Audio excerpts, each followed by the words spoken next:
야담토끼를 찾아주신 모든 분들께 감사드립니다.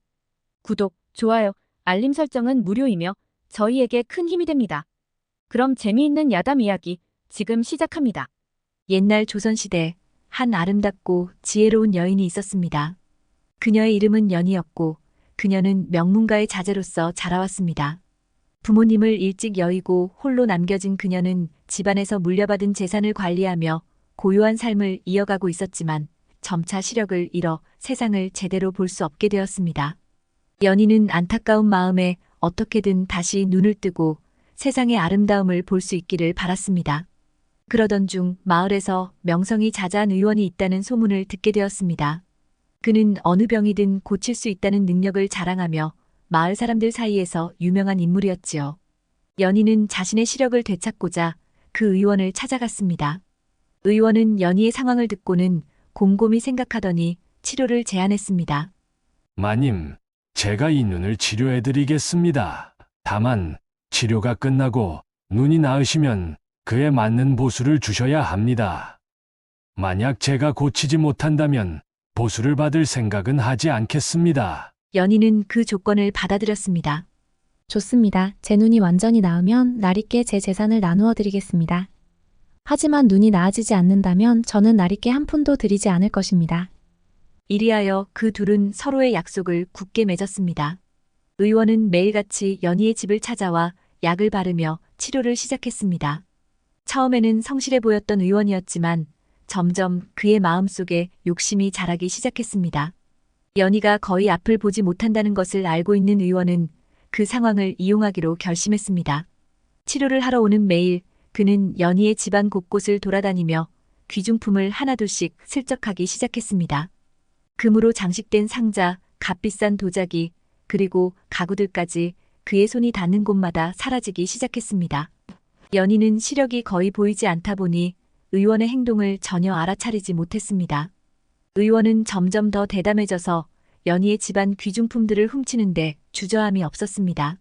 그는 매일 약을 바르고 나서 슬쩍 귀중품을 챙기며 이 정도는 아무도 눈치채지 못할 것이다. 라고 스스로를 위로하며 행동을 계속했습니다. 마을 사람들은 의원이 치료를 핑계로 귀중품을 빼돌린다는 소문을 들었지만 증거가 없어서 누구도 감히 그를 저지할 수 없었습니다. 시간이 흘러 의원은 마침내 연희의 눈을 다 나았다고 선언했습니다. 그는 미소를 지으며 말했습니다. 마님, 이제 눈이 완전히 나으셨습니다. 더 이상 약이 필요 없고 세상의 빛도 다시 볼 수 있게 되었으니 이제 약속한 보수를 주시겠습니까? 연희는 눈을 천천히 떴습니다.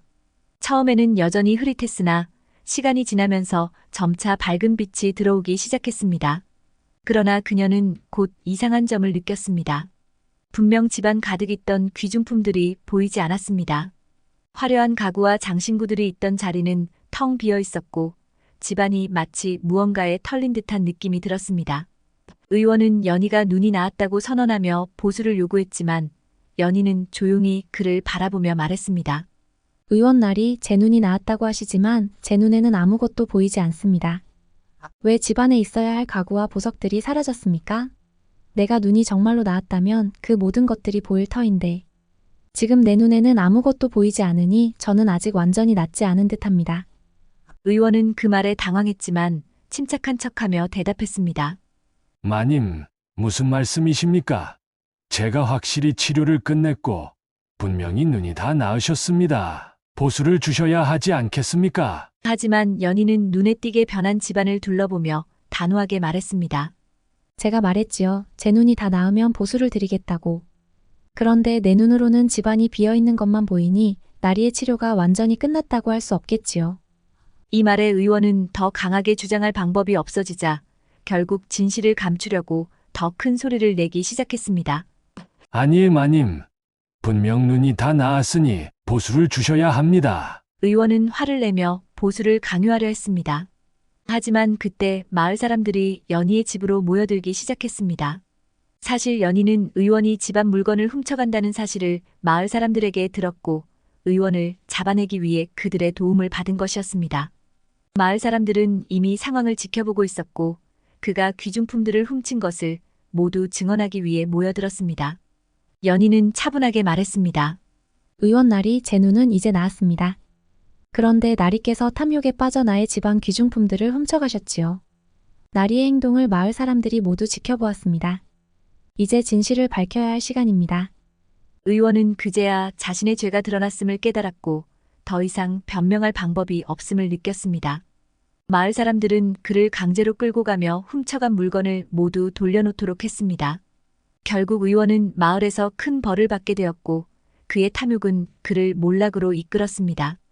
필요 이상의 욕심을 부리면 그 욕심이 결국 큰 화를 불러오고 그 대가는 혹독할 수 있습니다. 탐욕에 빠져 남의 것을 속여 얻으려는 자는 언젠가 자신의 잘못된 행동 때문에 무너지고 말 것입니다. 정직함과 신의를 지키는 것이 결국 올바른 길이며 남을 속여서 얻는 이익은 결코 오래가지 않습니다. 지금까지 함께 해주셔서 감사합니다. 구독과 좋아요, 그리고 알림 설정은 저희에게 큰 힘이 됩니다. 앞으로도 더 재미있고 유익한 이야기로 찾아뵙겠습니다. 다음 영상에서 또 만나요.